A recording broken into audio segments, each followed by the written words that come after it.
Kasi kahit anong mangyari ay di ako mawawala ng pag-asa.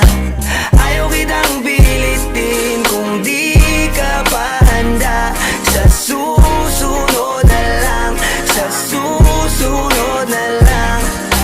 Ayaw ko na bibitin, kaya mabuti pang ako'y uuwi na lang. Sa susunod na lang.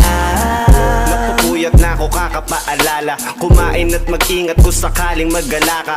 Lagi sinisipat ang imahe ng dalaga na pangarap makasama ko sa hirap at ginhawa. Typical na dahilan ng tagahanga mong hindi naghahanap ng iba kahit na nababatong. Naghihintay sa iyong sagot sa aking mga tinatanong, habang ang pamantayan mo ay pilit kong tinatalon. Kasi alam ko na hindi ka pa handa, may gusto kang makita pa sa akin at madama. Kaya eto ako naghahanda kung madapa